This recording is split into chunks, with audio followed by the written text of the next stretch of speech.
সহিহ মুসলিমের আরেকটি হাদিস রয়েছে, নবী করিম সাল্লাল্লাহু আলাইহি ওয়াসাল্লাম এক কুরবানি করলেন, জবাই করলেন, আর বললেন বিসমিল্লাহ, আল্লাহর নামে শুরু করছি। আল্লাহুম্মা তাকাব্বাল মিন মুহাম্মাদিন, আল্লাহ এটা মুহাম্মদ সাল্লাল্লাহু আলাইহি ওয়াসাল্লামের পক্ষ থেকে কবুল করো। ওয়া আলে মুহাম্মাদিন, মুহাম্মদ সাল্লাল্লাহু আলাইহি ওয়াসাল্লামের বংশধরের পক্ষ থেকে কবুল করো। ওয়া মিন মুহাম্মাদিন ওয়া মিন উম্মতি মুহাম্মাদিন, আর মুহাম্মদ সাল্লাল্লাহু আলাইহি ওয়াসাল্লামের উম্মতের তরফ থেকে কবুল করো। সুম্মা যাহা বিহি, তারপরে সেই কুরবানিটা করলেন। তা নবী সাল্লাল্লাহু আলাইহি ওয়াসাল্লাম শুধু শুধু উম্মতের পক্ষ থেকে করেননি, কি করলেন? আল্লাহ এটা আমার তরফ থেকে কবুল করো, আমার পরিবার বংশধরের পক্ষ থেকে কবুল করো, আর আমার উম্মতের পক্ষ থেকে কবুল করো। আপনিও করেন ওই রকমই, আল্লাহ আমার তরফ থেকে কবুল করো, আমার ছেলে মেয়েদের কবুল করো, আমার আত্মীয় স্বজন বা মোমেন মোমেনাত যারা ভাই বোনেরা আছে আমার দিনী ভাই সবার পক্ষ থেকে কবুল করো, কোনো দোষ নেই। সেই মুসলিমের হাদিস আমল করলেন আপনি। আর একটা ফতুয়া আমাদের দেশের লোকেরা জিজ্ঞেস করে যে আমি নবীর নামে কুরবানি করতে পারবো কি? তাদেরকে বলবো কুরবানি করতে পারবেন ঠিক, কিন্তু যদি আপনি নবীর নামে কুরবানি করতে চান তো আবার বলবো যে সেটা সাদকা, সুতরাং পুরোটাই দান করতে হবে। আর এইভাবে নবীর নামে আপনার চাইতে আমার চাইতে অনেক বেশি মহব্বত করতেন, অনেক বেশি ভালোবাসতেন কে? কারা? সাহাবায়ে কেরামরা মুহাম্মদ রাসূলুল্লাহ সাল্লাল্লাহু আলাইহি সাল্লামকে জান মাল সবকিছুর কুরবানি করেছেন। আমাদের যদি বলা বছরে 12 মাস 1 মাসের বেতন নিয়ে আসেন, ভালো ভালো মানুষ পরেশগারির হাওয়া বেরিয়ে যাবে আর উজু টুটে যাবে, কথা বুঝতে পারছেন? 1 মাসের বেতন চাওয়া হয়েছে, হাওয়া খারিজ হয়ে যাবে।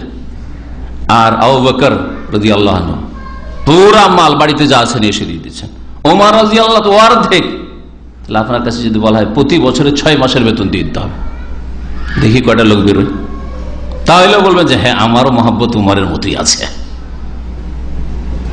তারপরে এটা তো পয়সার, অনেকে হয়তো এরকম বেরিয়ে যাবে, দিয়েই দেবো আমি উমর হয়ে যাবে, এই যুগের উমর। পয়সা দিয়ে শুধু জান দিয়ে তো হইতে হবে, জান কোরবানি করার জন্য প্রস্তুত থাকতে হবে। হ্যাঁ, আরো যেসব গুণ ওমর রাদিয়াল্লাহু তাআলার মধ্যে ছিল দ্বীনের খেদমতের জন্য, দ্বীনকে শক্তিশালী করার জন্য, সেগুলিও তো আপনার মধ্যে আমার মধ্যে হইতে হবে। তো কি বলছিলাম যে যদি রাসূলুল্লাহ রসুলের নামে কুরবানি করা শরীয়ত সম্মত হইতো আর একবারে সুন্নত হইতো, তাহলে এই সুন্নত প্রথম পালন করতেন কারা? সাহাবায়ে কেরামরা। তারা করেননি, তারা আমাদের চাইতে বেশি দ্বীন বুঝছিলেন।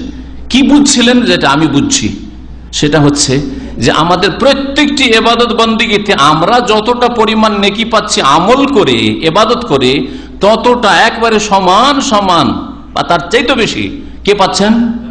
আমাদের প্রত্যেকের আমল থেকে, আপনার আমল থেকে, আপনার স্ত্রীর আমল থেকে, আপনার ছেলে মেয়ের আমল থেকে, প্রত্যেক মুসলিমের আমল থেকে 1 ভাগ করে সমান সমান পাচ্ছেন কে?